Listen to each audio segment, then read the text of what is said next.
अस्सलाम वालेकुम नाज़रीन, इन फोकस में खुशामदीद। मैं हूं जवाद अहमद सिद्दीकी। आज प्रोग्राम में इन फोकस रहेगा। Pakistan cricket team T20 world championship खेलने भारत जाएगी या नहीं, तजस्सुस और इंतजार की घड़ियां तवील हो गईं। पाकिस्तान ने भारत की जानिब से आला सतह सिक्योरिटी जमानत मिलने तक टीम को जाने से रोक दिया। उधर पाकिस्तान क्रिकेट बोर्ड की जानिब से सिक्योरिटी खदशात के इजहार के बाद आईसीसी ने 19 मार्च को Pak Bharat T20 world championship match का मकाम धर्मशाला से तब्दील करके कोलकाता कर दिया। पीसीबी का खैर मकदम। हुकूमत पाकिस्तान से 1960 में भारत से किए गए सिंध तास मुआहदे पर नजरसानी की करारदाद सेनेट से मंजूर। पीपल्स पार्टी की जानिब से सिंध तास मुआहदे को पाक भारत जामे मुज़ाकरात का हिस्सा बनाने का भी मुतालबा। जरूरत 56 साल पुराने मुआहदे पर नजरसानी की है या पाकिस्तान को अपने आबी ज़खायर बढ़ाने की। और पाकिस्तान के लिए एक और एजाज, एक और अच्छी खबर। साबिक वजीर बराए साइंस और technology professor doctor Ataur Rahman अक़वाम मुत्तहिदा की कमेटी बराए साइंस, टेक्नोलॉजी और जिद्दत के चेयरमैन मुकर्रर।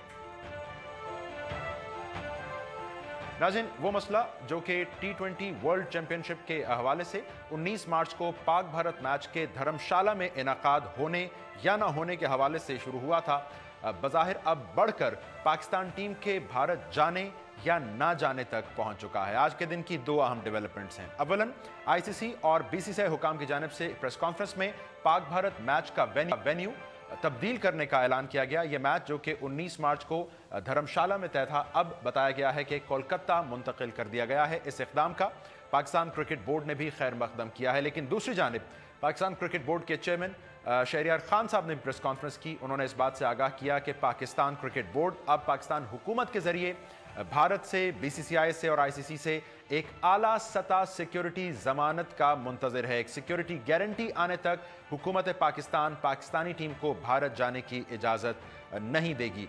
इसीलिए हमें ये देखना पड़ेगा कि आया वेन्यू के मुंतकिल या तब्दील कर दिए जाने से ही ये मसला हल हो गया है या अभी मज़ीद इक़दाम उठाए जाने की ज़रूरत है।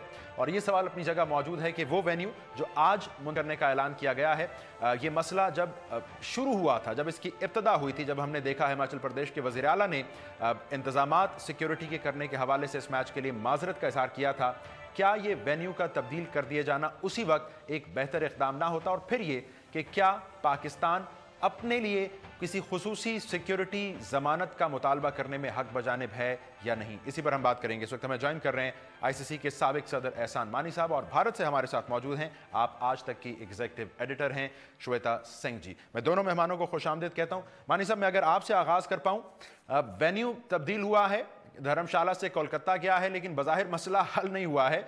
पीसीबी एक आला सतह सिक्योरिटी गारंटी सीख कर रहा है फ्रॉम भारतीय हुकूमत पाकिस्तानी हुकूमत के जरिए। अब इतना बड़ा इवेंट है ये आईसीसी का इंडिया में, उसके लिए जो सिक्योरिटी अरेंजमेंट्स कर रहा है भारत, वो काफी नहीं होंगे? पाकिस्तान ठीक मुतालबा कर रहा है? देखिए, ये जो बातें होती है ना कि सॉवरेन एश्योरेंसेस मांगना, ये पीसीबी को आईसीसी के साथ टेक अप करना चाहिए था। इसमें मेरे तो ख्याल में गवर्नमेंट को डायरेक्टली इन्वॉल्व करना गलत बात है। ये आईसीसी और पीसीबी के दरमियान बात होती है। आईसीसी कभी किसी मुल्क में टूर्नामेंट नहीं करता अगर उन्हें तसल्ली ना हो कि वो वेन्यूज सेफ हैं। अगर अनसेफ हैं तो वो आईसीसी के जिम्मे होना चाहिए। मेरे ख्याल में पाकिस्तान गवर्नमेंट को उसमें नहीं होना चाहिए। तो सर, आईसीसी के इल्म में तो यह है कि धर्मशाला के हवाले से फैसला पहले का हो चुका, मैच की तकसीम बहुत पहले हो चुकी थी, उसके बावजूद धर्मशाला के हवाले से बीसीसीआई का कहना था कि हम तो यहां करवाएंगे। सो आईसीसी की पोजीशन इस मामले में आप क्या देख रहे हैं? देखिए, आईसीसी का एक बड़ा अजीब सा प्रॉब्लम है कि जो आईसीसी के चेयरमैन हैं आज, वो बीसीसीआई के भी प्रेसिडेंट हैं, और तो इसकी वजह से वहाँ एक कॉन्फ्लिक्ट ऑफ इंटरेस्ट आ जाता है थोड़ा सा। कोई इंडियन ये नहीं कह सकेगा कि जी यहाँ नहीं करें क्योंकि अनसेफ है, वो इम्पॉसिबल बात है फ्रॉम अ प्रैक्टिकल और प्रैग्मेटिक पॉइंट ऑफ व्यू। तो ये आईसीसी को इसमें जो उनके चीफ एग्जीक्यूटिव्स वगैरह हैं उनको थोड़ी सी इंडिपेंडेंस देनी चाहिए थी कि अगर पाकिस्तान के जेन्युइन कंसर्न्स हैं उसको असेस करें।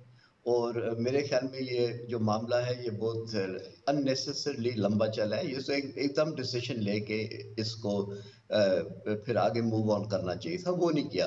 ये लास्ट मिनट तक छोड़ना और इस तरह ड्रैग आउट करना ये क्रिकेट के लिए अच्छा नहीं है। बिल्कुल ठीक। श्वेता जी, मैं यही सवाल अगर आपके पास लेकर आऊं, शहरियार जी ये कहते हैं कि चूंकि थ्रेट पाकिस्तान स्पेसिफिक है इसलिए वेन्यू बदला, बहुत अच्छा फैसला है, हम वेलकम करते हैं, मगर एक हाई लेवल सिक्योरिटी गारंटी चाहिए हमें, उसके बगैर तो टीम नहीं आ सकेगी। सो कैसे पीसीबी को मुतमईन करेगा बीसीसीआई या भारतीय हुकूमत? क्या सोच चल रही है भारत में? ये थोड़ा सा अनफॉर्चुनेट मुझे लग रहा है जवाद, क्योंकि जब भी हम दोनों मुल्क जानते हैं कि जब भी कोई भी क्रिकेट टूर्नामेंट यहाँ पर होता है या कोई भी किसी भी तरह का स्पोर्ट्स टूर्नामेंट होता है तो न सिर्फ केंद्र सरकार बल्कि सेंट्रल गवर्नमेंट बल्कि जो स्टेट गवर्नमेंट है सबको लूप में लिया जाता है। धर्मशाला में भी दिक्कत इसीलिए हुई कि वहां के चीफ मिनिस्टर ने प्रॉब्लम कहा कि यहाँ पर होगा और हम मैच नहीं होने देना चाहते हैं। अब यहाँ पर अगर बीसीसीआई ने कोलकाता को एक वेन्यू के तौर पर अगर प्रपोज किया है धर्मशाला की जगह, इसका सीधा मतलब है कि वहां की जो स्टेट गवर्नमेंट है, वहां की जो चीफ मिनिस्टर है, उन्होंने हामी भरी और उसके बाद जो सेंट्रल गवर्नमेंट है उसने हामी भरी, और ये अपने आप में एक गारंटी होता है। लेकिन मुझे नहीं लगता कि यहाँ पर सरकार को कोई दिक्कत आएगी इस मुतालिक कि पाकिस्तान को कोई गारंटी नहीं दी जा सकती है, बस वक्त की बात है और ये दे दी जाएगी। लेकिन पाकिस्तान को समझना चाहिए कि जिस तरह से उन पीसीबी की गारंटी को वहां पे सरकार की गारंटी मान लिया जाता है, यहाँ पर बीसीसीआई और बीसीसीआई के जो आला अफसर हैं वो सारे अभी मौजूदा सरकार से कई सारे, अनुराग ठाकुर हुए, अरुण जेटली हुए, सब एक तरह से ताल्लुक रखते हैं। इसीलिए ये डर मुझे लगता है, ये जो खौफ है वो अपनी जगह पर ठीक नहीं है। ठीक है, लेकिन देखिए ना श्वेता, मसला ये भी है कि हमें नेचर ऑफ थ्रेट को शायद अकाउंट फॉर करना पड़ेगा। ये सिर्फ बीसीसीआई का मसला नहीं है बज़ाहिर। आपको क्या लगता है इस पर? लेकिन नेचर ऑफ थ्रेट धर्मशाला को लेकर जो हुआ, धर्मशाला में सिर्फ ये बात कही गई कि क्योंकि हमारे कुछ ऐसे शहीद परिवार हैं जो नहीं चाहते हैं क्योंकि कि यहाँ पर पाकिस्तान की टीम आए, क्योंकि वो सीधे तौर पर उसे आतंक से जोड़कर देख रहे थे। थ्रेट उसके अलावा अगर हम देखें तो वैसी की वैसी स्थिति है जो पहले भी पाकिस्तान ने रिव्यू किया है, और अब जब धर्मशाला आकर वो रिव्यू करके गए, उन्हें हो सकता है लगा हो कि धर्मशाला में, हिमाचल प्रदेश में उनके लिए बहुत सही स्थिति नहीं है। लेकिन फिर बंगाल को लेकर इस तरह की चीज क्यों है? क्योंकि जबकि उनका जो वार्म अप गेम है अब तो बंगाल के जो अगेंस्ट होना है जादवपुर यूनिवर्सिटी में, वहीं पर होना है। उसके बाद जो उनका मुकाबला श्रीलंका से है वो कोलकाता में है, ईडन गार्डन्स में है। इसलिए ये थोड़ी सी अजीब सी स्थिति लग रही है कि एक धर्मशाला के मुद्दे पर जो हिमाचल के चीफ मिनिस्टर हैं उनके ऐसा कहने के बाद, और जो कोई सिक्योरिटी थ्रेट नहीं था, उन्होंने सिर्फ ये कहा था कि मैं नहीं चाहता हूं कि पाकिस्तान की टीम यहां पर आए। जो कांग्रेस के चीफ मिनिस्टर हैं वहां पर, उन्होंने कहा कि मैं नहीं चाहता हूं पाकिस्तान की टीम यहां आए क्योंकि मेरे स्टेट के जो शहीद परिवार हैं उन्हें बुरा लगेगा। तो सिक्योरिटी की बात खड़ी नहीं हुई थी, ये सिर्फ एक इमोशन की बात थी जो वहां के चीफ मिनिस्टर ने की थी, और उसे लेकर अब बात हो रही है। तो सिक्योरिटी कहीं से भी जो एक महीना पहले की स्थिति थी या एक साल पहले की जो श्वेता, मैं आपकी बात काट रहा हूं, आप इसको फिर कैसे आप इन थ्रेट्स को इग्नोर करेंगी जो शिवसेना की तरफ से आए कि पिच खोद दी जाएगी? आम आदमी पार्टी को हमने फिर जैसे कहते हैं वो वैगन जंप करते देखा, उन्होंने कहा हम भी वेलकम नहीं करेंगे। सो उनको छोड़ें और सिर्फ हम हिमाचल प्रदेश के वजीर आला की बात को जहन में रखें, क्योंकि सिर्फ धर्मशाला एज अ वेन्यू को लेकर ये प्रॉब्लम स्टार्ट हुआ था। अगर शिवसेना की बात है, शिवसेना का थ्रेट तो हमेशा से रहा है। शिवसेना ने तो कभी नहीं चाहा कि पाकिस्तान की टीम यहाँ पर आए। पाकिस्तान की टीम तो छोड़ दीजिए, जब पाकिस्तान के अधिकारी यहाँ पर आते हैं उस पर एतराज होता है। तो ये शिवसेना का स्टैंड हमेशा रहा है, पाकिस्तान ये हमेशा जानता रहा है, पीसीबी इस बात से वाकिफ रहा है। बॉम्बे में इसीलिए मैचेस शेड्यूल नहीं किए जाते हैं पाकिस्तान के, महाराष्ट्र के बाहर शेड्यूल किए जाते हैं। इस दफा भी मोहाली में, धर्मशाला में या फिर कोलकाता में यहाँ पर हम मैचेस देख रहे थे, और ये ऐसे स्टेट्स थे जहां पर इस तरह की कोई दिक्कत नहीं थी। और आप भी जानते हैं कि जब भी इंडिया और पाकिस्तान का कम से कम मैच होता है तो उस वक्त जो सिक्योरिटी होती है वो किसी भी एक प्राइम मिनिस्टर को जिस तरह की सिक्योरिटी मिलती है उस तरह की सिक्योरिटी सिचुएशन यहाँ पर रहती है, चाहे मैचेस पाकिस्तान में हो या फिर हिंदुस्तान में हो, लेकिन दोनों जगह पर सिक्योरिटी का लेवल वो रहता है। तो इसीलिए मुझे लगता है डर बेईमानी है इस तरह का। मानी साहब, आपने बात सुनी श्वेता जी की, वो कह रही हैं कि ये धर्मशाला स्पेसिफिक एक थ्रेट था, अब सो वेन्यू तब्दील कर दिया गया, अब इस पर तसल्ली हो जानी चाहिए। अब आप ये फरमा रहे हैं कि पाकिस्तान को आईसीसी के जरिए सिक्योरिटी खदशात हाईलाइट करने चाहिए थे। सो वेन्यू मुंतकिल हो गया, इसके आगे पाकिस्तान का कोई मुतालबा या खदशा जायज है? मेरे ख्याल में तो मुझे तो नहीं लगता। और अगर देखें, ये आईसीसी और की रिस्पॉन्सिबिलिटी होती है। मैं ये नहीं मानने के लिए तैयार हूँ कि अगर आईसीसी को कोई वाकई फिक्र हो किसी वेन्यू पर या किसी मुल्क पर, तो वहाँ आईसीसी टूर्नामेंट होगा। आपने देखा कि पिछले दिनों में जब अंडर 19 वर्ल्ड कप हो रहा था बांग्लादेश में, ऑस्ट्रेलिया को फिक्र थी, उनने विड्रॉ कर लिया। उनको और यहाँ किसी और मुल्क ने ये नहीं कहा है कि वो विड्रॉ करेंगे। आई थिंक मैं चाहे इंडिया हो या पाकिस्तान हो, मैं बहुत खिलाफ हूँ कि गवर्नमेंट्स बीच में इन्वॉल्व हों। ये पहले आई थिंक बीसीसीआई को शुरू में इनिशिएटिव लेना चाहिए था जब वो थ्रेट्स आए थे, और धर्मशाला से मूव कर देना चाहिए था वेन्यू, वही बात खत्म हो जाती। ये इसमें ये होता है कि जितना आप इसको लटकाएंगे और इसको स्ट्रेच आउट करेंगे इन मामलों को, तो उतनी और चीजें इसमें आ जाती हैं।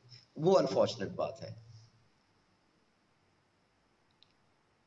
चलिए मानी साहब, मैं एक ब्रेक पर जा रहा हूँ। श्वेता जी हमारे साथ ही रहिए। वापसी पर ये जो नुक्ता उठाया है मानी साहब ने कि जब बुनियाद हमें नजर आई थी इस मसले की पड़ती धर्मशाला के हवाले से, अब उसी वक्त वेन्यू तब्दील कर लेने का फैसला कितना मुनासिब होता? और फिर ये कि अगर पाकिस्तान कहता है कि पाकिस्तान स्पेसिफिक थ्रेट है, तो क्या आईसीसी पाबंद है इस बात का कि वो एक कंट्री स्पेसिफिक सिक्योरिटी अरेंजमेंट्स करवा कर दे? इस पर बात करते हैं इस ब्रेक के बाद।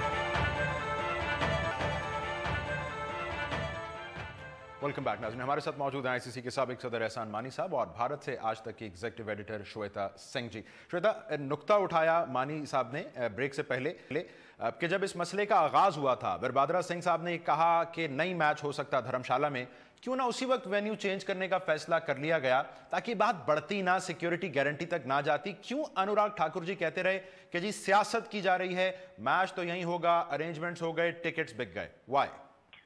वाकई अगर सही मायने में देखिए तो सियासत हुई थी, क्योंकि ये कांग्रेस और बीजेपी के बीच की बात थी। जो हिमाचल के चीफ मिनिस्टर थे, उन्होंने लास्ट मोमेंट पर ये एतराज जताया था, जबकि जो शहीद थे वो ऐसा नहीं था कि जिस तारीख को उन्होंने ये बात कही थी उसी दिन की ये बात रही हो। वो टेरर अटैक भी पहले का था और वो शहादत भी पहले की थी। मेरा सिर्फ एक मानना था कि अगर भारत पाकिस्तान का क्रिकेट धर्मशाला में नहीं हो सकता था तो कहीं भी नहीं होना चाहिए था। अगर सियासत होनी है तो या तो भरपूर हो या फिर बिल्कुल नहीं हो। मुझे सिर्फ इस पूरे मामले में सिर्फ एक दिक्कत नजर आती है, पाकिस्तानी फैंस जो आखिरी लम्हे तक टिकट जिन्होंने हासिल किया होगा और इंडिया ट्रैवल करना चाहते होंगे, बहुत सारे लोग होंगे जो वाघा के जरिए हिंदुस्तान आएंगे, उनके लिए बहुत दिक्कत हो जाएगी कि वो कोलकाता का रुख करें। वहां पर जाकर कोलकाता एक छोर पर है हिंदुस्तान के, एक एंड पर है हिंदुस्तान के, और दूसरी तरफ उन्हें मोहाली आना पड़ेगा जहां पर बाकी मैचेस पाकिस्तान के होंगे। तो ये फैंस की वजह से बहुत ज्यादा दिक्कत हो सकती है। जहां तक सिक्योरिटी का सवाल है, ये बस पहले ये सियासत हो रही थी दो पार्टियों के बीच में, अब मुझे लगता है कि दो मुल्कों के बीच का मसला रहकर बनकर रह जाएगा और क्रिकेट एक बार फिर सफर करेगा। Shweta, but you do agree कि अगर वेन्यू तब्दील होना था सो पहले हो जाता तो बेहतर होता? 2 दिन के भीतर ये फैसला ले लिया गया था। जिस वक्त ये मुद्दा उठाया गया था उसके बाद पहले कोशिश की गई उन्हें समझाने की, क्योंकि ऐसे भी वहां की जो सिक्योरिटी है उसमें जो सेंट्रल गवर्नमेंट है वो अपनी पूरी ताकत झोंकती, लेकिन क्योंकि ये सियासी मसला नहीं सुलझ पाया इसीलिए दिक्कत हो गई थी। अगर ये सिक्योरिटी का मसला होता तो मुझे लगता है 1 या 2 दिन में ये फैसला ले लिया जाता, लेकिन क्योंकि ये पॉलिटिक्स का मसला था इस वजह से वक्त लगा। ठीक है मानी साहब, मैं अगर आपकी जानिब आऊं, एक team specific security arrangements, ICC पाबंद है ऐसे इकदाम करवाने का, करके देने का? ये डिपेंड्स करता है कि क्या थ्रेट्स हैं। देखिए, पाकिस्तान टीम इंडिया कई दफा गई है और हुए इंसिडेंट्स, ये भी नहीं है कि नहीं हुए, मगर वो लोकलाइज्ड होते हैं। उसमें किसी प्लेयर की सेफ्टी की का मसला नहीं होता, वो जनरल थ्रेट्स होते हैं। वो हमें बिल्कुल जो लोकल ऑर्गेनाइजिंग कमिटीज़ हैं उनको रिस्पेक्ट करके उनकी रिस्पॉन्सिबिलिटी समझकर उन पर छोड़ देना चाहिए। जहाँ कंट्री स्पेसिफिक थ्रेट्स ऐसे आते हैं, जो जैसे धर्मशाला में हुआ कि चीफ मिनिस्टर ने पहले कहा था कि हम इसकी पाकिस्तान टीम की हम नहीं चाहते हैं वहाँ, यानी कि हम उनकी गारंटी नहीं कर सकते कि उनकी सेफ्टी होगी, तो एकदम मूव कर देना चाहिए था वहां से। ये अनफॉर्चुनेटली इसमें थोड़ा सा, एक तो obviously with in the two political parties in India कुछ सियासी मात थी। सेकेंडली बीसीसीआई में भी कॉन्फ्लिक्ट ऑफ इंटरेस्ट है कि ठाकुर साहब जो सेक्रेटरी हैं बोर्ड के, वो भी धर्मशाला से हैं, तो क्लियरली वो भी नहीं ये चाहते थे कि वो इतना हाई प्रोफाइल मैच अपने एसोसिएशन के होम वेन्यू से मूव करें कहीं। तो ये इसमें एक वो नहीं है, दो तीन बातें थी जिसकी वजह से इन लोगों ने मेरे ख्याल में पहले डिसीजन नहीं ली। ये सिर्फ जब पाकिस्तान से सिक्योरिटी गई एंड दे सेड के वो खुश नहीं थे, तो उसके बाद ये डिसीजन ली गई है। इस अनफॉर्चुनेट ये चीजें बहुत पहले कर देनी चाहिए थी सॉर्ट आउट। तो सर एक वर्स्ट केस सिनेरियो मानी साहब, अगर हम ये अज्यूम करें, पीसीबी कहता है, पाकिस्तानी हुकूमत कहती है कि टीम तो भारत नहीं जाएगी, सो आईसीसी या बीसीसीआई पाकिस्तान को पेनलाइज कर सकते हैं ऑन दैट? सॉरी, आपकी आवाज बीच में कट गई थी, मैंने आपका सवाल नहीं सुना। सर वर्स्ट केस सिनेरियो में अगर पाकिस्तानी टीम नहीं जाती, भारत फैसला करती है हमने नहीं जाना, पीसीबी को पेनलाइज कर सकते हैं आईसीसी और बीसीसीआई? नहीं, देखें, अगर जेन्युइन सिक्योरिटी थ्रेट्स हैं तो नहीं, आईसीसी नहीं कर सकता पेनलाइज।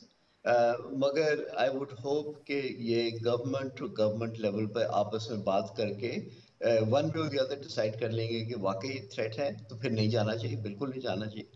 और अगर वाकई थ्रेट नहीं है तो इंडियन गवर्नमेंट को, बिल्कुल पाकिस्तान गवर्नमेंट को एश्योरेंस दे देनी चाहिए। अनफॉर्चुनेटली ये चीज़ें पब्लिक डोमेन में नहीं होती, ये थ्रू द बैकडोर होती हैं, ये थ्रू प्राइवेट कॉन्ट्रैक्ट्स होती हैं, तो और उस लेवल पर होना चाहिए ये बातें। ठीक है श्वेता, अगर मैं आपसे जान पाऊं योर ट्रू असेसमेंट, क्या धर्मशाला की जब हम बात करते हैं वहां एंटी पाकिस्तान सेंटिमेंट बहुत स्ट्रांग है, या जैसे आपने कहा ये सिर्फ एक सियासी मसला, एक सियासी कॉन्फ्लिक्ट था? देखिए, कहने के लिए अगर हम कहें कि Himachal Pradesh is closer to the border, Punjab is of course वहां से तो सरहद गुजरती है, तो हमें समझना चाहिए कि शायद वहां पर टेंशन ज्यादा होता होगा। लेकिन अगर आप चंडीगढ़ में, मोहाली में हुए मैचेस देखें तो वहां पर आपको एक अलग माहौल नजर आएगा, क्योंकि जो भाषा है वो एक है, जो लैंग्वेज है वो एक है, दोनों सरहद के दोनों तरफ बोली जाने वाली। इसीलिए वहां पर आपको एंटी पाकिस्तान सेंटिमेंट्स उतने नहीं मिलेंगे जितना फर्दर डाउन अगर आप महाराष्ट्र चले जाएं, जहां पर शिवसेना को लेकर हम ये बातें कर रहे हैं। इसीलिए ये चीजें सिर्फ सियासत की वजह से उठी है, इसीलिए आखिरी लम्हे पर उठी है। और ये बहुत अनफॉर्चुनेट है कि धर्मशाला में, जैसा कि एहसान मनी साहब ने भी बताया कि Anurag Thakur president Himachal Pradesh cricket association के हैं, जिस वजह से कई दफा धर्मशाला क्रिकेट स्टेडियम में ताले भी लगाए गए, ताला जड़ा गया, वहां पर रेड हुए। लेकिन वर्ल्ड कप जैसे इवेंट से पहले बहुत अनफॉर्चुनेट था कि इस तरह का एक मुद्दा पॉलिटिकली उठाया गया, जिसकी वजह से आज जो सबसे इंटरेस्टिंग मुकाबला होने वाला है इस वर्ल्ड कप का, उसको लेकर इस तरह की हमें सिचुएशन देखने को मिल रही है। ऐसी स्थिति नहीं थी। कुछ शहीदों के परिवार वालों का कहना था कि चीफ मिनिस्टर का कहना था कि वो नाराज हैं, लेकिन मेरा कहना है शहीद होते हैं तो पूरे देश के लिए होते हैं, किसी एक स्टेट के लिए नहीं होते हैं, और सिर्फ सियासत ही होती है इस तरह की चीजों पर। श्वेता, अब थोड़ा सा अगर हम माजी में देखें, 99 पाकिस्तान इंडिया टेस्ट मैच और स्टेडियम को खाली करवाना पड़ा, ये कोलकाता का स्टेडियम था। 96 India Sri Lanka world cup semifinal match रुकवाना पड़ा। इस दफा हम ये उम्मीद कर सकते हैं कि कोलकाता पाकिस्तान इंडिया मैच को लेकर ज्यादा वेलकमिंग होगा?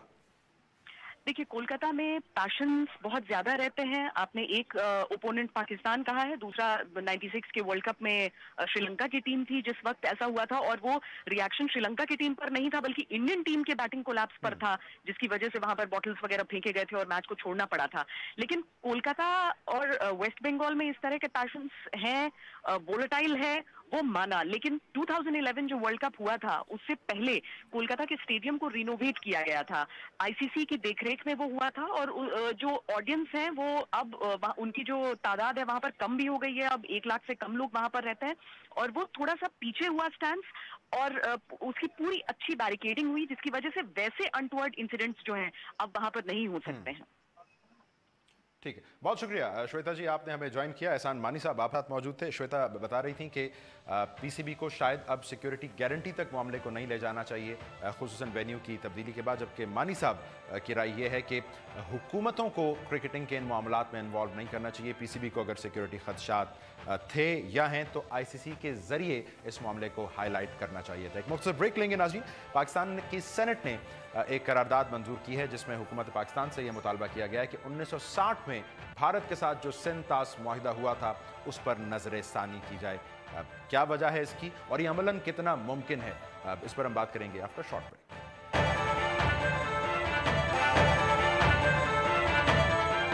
वेलकम बैक नाज़रीन। सेनेट ऑफ पाकिस्तान ने एक करारदाद मंजूर की गई है जो कि पीपल्स पार्टी के सेनेटर डॉक्टर करीम ख्वाजा की जानिब से पेश की गई। इस करारदाद में मुतालबा किया गया है हुकूमत पाकिस्तान से कि उसने भारत के साथ सन 1960 में यानी 56 साल पहले सिंध तास मुआहिदा, जो कि बुनियादी तौर पर पानी की तकसीम का मुआहिदा है, कर रखा है, उस पर नजर सानी की जाए।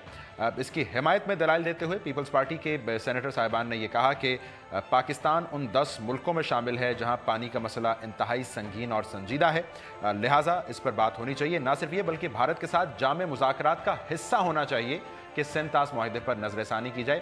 उसी लम्हे हमने देखा कि सेनेट में वज़ीर मुमलिकत बराए बिजली और पानी आबिद शेर अली साहब मुखालफत कर रहे थे इस करारदाद की। वो ये फरमा रहे थे कि ये करारदाद पास करने से पहले ज़रा इसकी शिकों का बगौर जायज़ा ले लिया जाए, कानूनी राय ले ली जाए। और वो इस बात को भी उठा रहे थे कि पाकिस्तान यकतरफा तौर पर किस तरह भारत को ये कह सकता है कि इस मुआहिदे पर नजरसानी की जाए। लेकिन नक्कार खाने में तूती की आवाज़ कौन सुनता, ये करारदाद बहरहाल मंजूर कर ली गई। अब हमें देखना यह है कि हम भारत को किस तरह इस करारदाद पर नजरसानी के लिए राज़ी कर सकते हैं, और सबसे बढ़कर ये कि हमें ज़रूरत इस करारदाद पर नजर सानी की है या अपनी दाखिली पॉलिसियों और तरजीहात पर नजर सानी की है। इस पर बात करने के लिए हमने ज़हमत दी है। मुझे इस वक्त टेलीफोन लाइन पर ज्वाइन कर रहे हैं माहिर आबी उमूर और साबिक चेयरमैन वापडा शमसुल मुल्क साहब। शमसुल मुल्क साहब, बहुत शुक्रिया आपके वक्त का। सर, ये 56 साल पुराना मुआहिदा, उस पर नजर सानी की बात, ऐसा क्या नुकसान पहुंचाया इस मुआहिदे ने हमें? हिंदुस्तान यही चाहता है, पिछले कई सालों से ये कहता रहा है, हमें भी मीटिंगों में ये बातें करते रहे हैं कि जी मेरे ख्याल में इसको करना चाहिए। बड़े इनोसेंट तरीके से ये बातें करते रहते हैं। पाकिस्तान को ये मैं बिल्कुल शेर अली साहब को सपोर्ट करता हूँ, 100% सपोर्ट करता हूँ इस मामले में। और इस मामले में जिन लोगों ने कुछ देखा नहीं है, देख भी लें तो उनका नतीजा ये होगा कि जो कुछ हिंदुस्तान हमारे पानी के साथ कश्मीर में कर रहा है वो हम अपने मुल्क में अपने पानी के साथ क्यों नहीं कर सके हैं पिछले 50 साल से। यही सवाल है, ये उनसे नहीं पूछने वाली बात, ये हमें अपने आप से पूछने वाली बात है। और जिन लोगों ने ये करारदाद पेश की है यही लोग, मेरे ख्याल में, मुझे तो खैर पता नहीं है कि वो ये कौन साहिबान हैं, लेकिन मुझे तो ये है कि उन्होंने बात तो उनकी अच्छी है इस लिहाज से कि पाकिस्तान आ रहा है, प्रॉब्लम है फ्यूचर में। प्रॉब्लम फ्यूचर में किसकी वजह से है? हमारी अपनी वजह से। तो यही बात है कि हिंदुस्तान, तो देखें जवाद साहब के जिस दिन जब ये नेगोशिएशंस उस जमाने में हो रही थी, ये 60s में और लेट 50s में, उस जमाने में पाकिस्तान को लोग कहा करते थे कि ये एशियन टाइगर है। इस वक्त पाकिस्तान एशियन टाइगर तो चाहे पता नहीं, मैं तो बुरा लफ्ज कोई बताना नहीं इस्तेमाल नहीं करना चाहता अपने मुल्क के मुतालिक, लेकिन आजकल की जो हालात हैं इसमें तो पाकिस्तान किसी जगह भी नहीं है। आप ऐसी हालात में उनके साथ और क्या कहेंगे आप? सर, ये जो आप कह रहे हैं शमसुल मुल्क साहब, आप कह रहे हैं हम क्या कहेंगे भारत को, ये बात जरा समझ लें। हिंदुस्तान ने वर्ल्ड बैंक ने पाकिस्तान और हिंदुस्तान के मुतालिक जो एलोकेशन की है रिवर्स की, वो आर्टिकल 2 है और 3 है। आर्टिकल 2 में जो अल्फाज इस्तेमाल होते हैं वो यही है, ऑल द वाटर्स, और फिर और बातें हैं, और for its unrestricted use by India, ये उसका है। पाकिस्तान के मुताबिक जो अल्फाज इस्तेमाल हुए हैं आर्टिकल 3 में, वो यही कहते हैं, all the waters of the western rivers for its unrestricted use by Pakistan. फर्क उसमें नहीं है। वो अब हिंदुस्तान चाहता है कि ये अनरिस्ट्रिक्टेड यूज में वो अपने लिए जो उसमें रिस्ट्रिक्शन है कि ये तुम इसको स्टोरेजेस नहीं बनाओगे, उसको सिर्फ स्टोरेजेस की इजाजत दी गई है वो for the purposes of hydel, जो ऑपरेशनल इसके लिए हाइडल के लिए है, वो अब चाहते हैं कि हमें स्टोरेज के लिए और चीजों की भी इजाजत मिल जाए। इसका मतलब ये है कि देखें, ये तो हम खुदकशी करने जा रहे हैं, ये तो खुदकशी के बराबर है। हिंदुस्तान को ये कहने से पहले अपने आप को ठीक करो। ठीक है सर, और ये इसका आपकी इस बात के लिए एक और दलील ये भी है, हम किशनगंगा डैम पर आलमी अदालत बराए इंसाफ गए थे और हम भारत के आगे मुकदमा हार गए, क्योंकि हम ये साबित ही नहीं कर पाए कि ये भारत पानी ना रोकता तो हम इसको जखीरा करके इस्तेमाल करते। यही बात है ना कि वो हिंदुस्तान तो यही कहेगा ना वहां पर हर जगह पर कि जनाब ये देखें जी, इन्होंने अभी तक पाकिस्तान देखें, पिछली सदी में अमेरिका ने 7,500 डैम बनाए, बड़े डैम, छोटे और छोटे नहीं, जो लोग कह रहे हैं छोटे नहीं, बड़े और मीडियम। इस पिछली 50 साल में चीन ने 22,000 डैम बनाए हैं, बड़े और मीडियम, छोटे नहीं। हिंदुस्तान ने 4,500 डैम बनाए हैं। ठीक है, ये क्यों, क्या मुसीबत पड़ता है? ये क्या कहते हैं पाकिस्तान, एक डैम से पाकिस्तान खुदा न खास्ता तबाह हो जाएगा। अगर एक डैम से पाकिस्तान को नुकसान होता है तो चीन तो चाहिए था कि अमेरिका, चीन और हिंदुस्तान तो इस सफ़े हस्ती पर ना होते। अगर डैमों से नुकसान होता है, डैमों से तो दुनिया में आजकल की इकोनॉमी सबसे ऊपर अमेरिका की है, फिर चीन की है, फिर हिंदुस्तान की है। तो ये तो पले पूरे हैं, ये तो बड़े शौक, बड़े वो तो चाहते होंगे। और वो जब कहते हैं जी अब बंद हो गया, वहां पर बंद इसलिए हो गया कि अब डैम की साइट्स नहीं है वहां पर। ये डैम इस जगह तो नहीं बन सकता। फॉर एग्जांपल, आप डैम कराची में तो नहीं बना सकते, जिस तरह इस्लामाबाद में आप पोर्ट नहीं बना सकते, बंदरगाह नहीं बन सकती, इस तरह कराची में डैम नहीं बन सकता। ये कहते हैं ये अच्छा, तो यही तो चीज है कि जहां पर डैम्स की साइट जो हैं वो जब खत्म हो जाती हैं तो ऑटोमेटिकली आप कुछ नहीं कर सकते। ठीक है, तो लेकिन जब तक उनके पास साइट्स थी, ये लिख लें, 7,500 डैम अमेरिका, 22,000 डैम चीन, 4,500 डैम हिंदुस्तान। पाकिस्तान ने क्या बनाया? सर हम तो नीलम झेलम नहीं बना सके 1989 से। देखिए, आपने जो बनाया वो तो वर्ल्ड बैंक आया और वो मुआवजा के साथ मिल्क पैसे दिए और उन्होंने वो डैम बनाए। 3 डैम जो है वो, और एक कैनेडियंस ने इससे पहले वर्षक डैम बनाया था। इसके अलावा और क्या बनाया आपने? हम एक लम्हे के लिए तसव्वुर करते हैं, हम भारत को आमादा कर लेते हैं एकतरफा तौर पर कि जी नजर सानी करते हैं इस मुआहदे पर।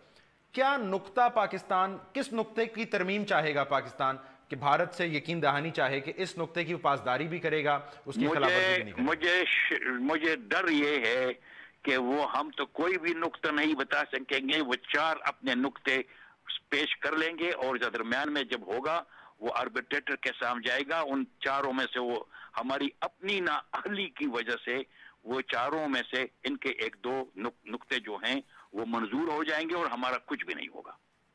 ठीक है, लेकिन एक राय फिर माहिरीन की है शमस मलिक साहब के इस मुआहदे में बहरहाल कुछ तकनीकी सुकम मौजूद हैं, जैसे मौसमियाती तब्दीलियों को अकाउंट फॉर नहीं किया गया, जेर ज़मीन पानी के इंतजाम को शामिल नहीं, लेकिन हम जो करारदाद देख रहे हैं उसमें बहरहाल इनका हवाला नहीं है। सो इनकी बुनियाद पर हम कोई तरमीम करवा सकते हैं?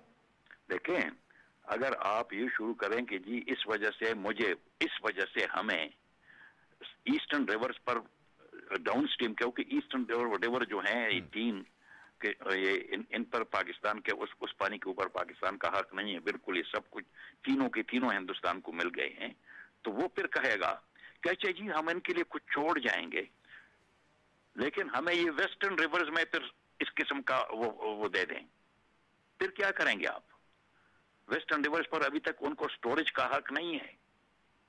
जब उनको स्टोरेज का हक इस लिहाज से मिल जाएगा तो फिर दूसरा ये है कि देखें, वो जब टेप उनके पास है तो आप अगर कागजी तौर पर आपको मिल भी जाए तो क्या है हिंदुस्तान, ये वर्ल्ड बैंक ने, मेरा अपना ख्याल ये है, मैं तो इस मामले में बड़ा इस लिहाज से सोचता हूं कि उन्होंने ये समझ के कि हिंदुस्तान और पाकिस्तान के ताल्लुकात ठीक नहीं है, ये अगर हम कागजी तौर पर पाकिस्तान को ईस्टर्न रिवर में हिस्सा दे दें और हिंदुस्तान में वेस्टर्न रिवर में हिस्से दे दें तो इनको मिलेगा कुछ नहीं, क्योंकि इनके ताल्लुकात ठीक नहीं है। शम्स मुल्क साहब, मैं शुक्रिया अदा करता हूं आपका। हमें माहिराना राय से आगाह कर रहे थे और फरमा रहे थे कि कम से कम इस मरहले पर अपनी दाखिली पॉलिसियों को तब्दील और बेहतर किए बगैर पाकिस्तान के हक़ में नहीं है कि सिंतास माहिदे पर भारत से नज़रसानी का मुतालबा करे। और सवाल अपनी जगह मौजूद नाज़रीन के इस माहिदे के बाद पीपल्स पार्टी कई बार हुकूमत में आई, क्यों उसको खुद ख्याल ना आया इस माहिदे पर नज़रसानी का। और आज अखबारों में अगर आप तज्ज़िया और तबसरे पढ़ें तो उसमें राय मौजूद है कि अगर सेनेट से इस तरह की करारदादें बग़ैर कानूनी बहस के पास होती रहेंगी तो सेनेट की संजीदगी पर यकीनन एक सवालिया निशान लगता रहेगा। एक मुख्तसर ब्रेक लेंगे। पाकिस्तान के लिए एक और अच्छी खबर है, वो भी आपसे शेयर करते हैं।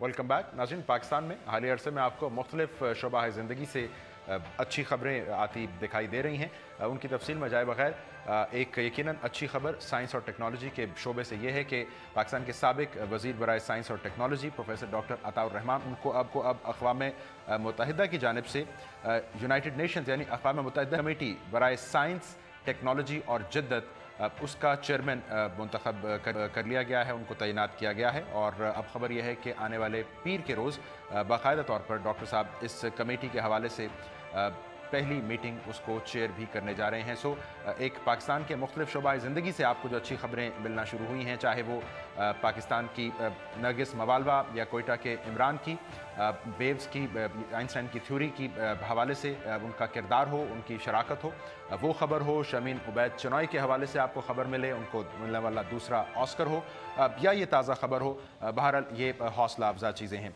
बहरहाल इस ताज़ा तैनाती पर प्रोफेसर डॉक्टर अताउर रहमान साहब की हम बात करते हैं। ज्वाइन कर रहे हैं डॉक्टर अताउर रहमान साहब बनफ़्स नफ़ीस। डॉक्टर साहब बहुत शुक्रिया और अव्वलन तो मुबारकबाद कबूल कीजिए इस तैनाती पर। अगर आप थोड़ा सा हमें बताइए, इतना शानदार करियर आपका, ये इस कमेटी की चेयरमैनशिप क्या माने रखती है आपके लिए इस मकाम पर?